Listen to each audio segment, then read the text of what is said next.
Board પરીક્ષા 2026 ધોરણ 10 અને ધોરણ 12 રિઝલ્ટની સાચી તારીખ થઈ જાય તો વિદ્યાર્થી મિત્રો તમારે આ તારીખ જાણવી છે તો આ શોર્ટને પૂરેપૂરી જોજો અને તમે હજુ સુધી આપણી ચેનલ 10 સ્માર્ટ લર્નરને સબસ્ક્રાઇબ ન કર્યું તો ચેનલને સબસ્ક્રાઇબ કરો, નીચે બટન દેખાતું છે અને વિડીયોને લાઈક કરો. તો ચાલો જોઈએ. તો પહેલો આપણે જોઈશું ધોરણ 12 સાયન્સ, પછી જોઈશું ધોરણ 12 જનરલ, એમો કોમર્સ અને આર્ટ્સ, અને પછી જોઈશું તારીખ ધોરણ 10 રિઝલ્ટની.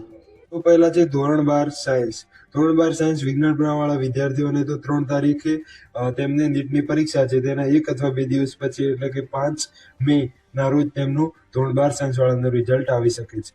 હવે છે કોમર્સ અને આર્ટ્સ વાળા વિદ્યાર્થીઓને. તો કોમર્સ અને આર્ટ્સ વાળા વિદ્યાર્થીઓને 7 મે ના રોજ રિઝલ્ટ આવી શકે છે, 5મા મહિનાની તારીખ. પહેલું 12 સાયન્સનું આવશે, પછી ધોરણ 12 જનરલનું આવશે અને છેલ્લે આવશે ધોરણ 10 વાળા વિદ્યાર્થી મિત્રોનું. તો તેની તારીખ જોતા પહેલા તમે આપણે એક ચેનલમાં વિડીયો બનાવ્યો છે, તમારે કયું સ્ટ્રીમ રાખવું છે તો સ્ટ્રીમ વાળો વિડીયો જોવાનો તમે બાકી હોય તે પણ ઉપલબ્ધ છે ચેનલમાં, તે પણ જોઈ શકો છો.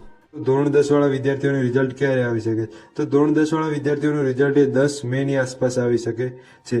10 મે 10મી તારીખે, 5મા મહિનાની 10મી તારીખે આસપાસ આવી શકે છે. તો વિદ્યાર્થી મિત્રો ચેનલને સબસ્ક્રાઇબ ન કરો તો ચેનલને સબસ્ક્રાઇબ કરો, વિડીયોને લાઈક કરો અને શેર કરો. Thank you.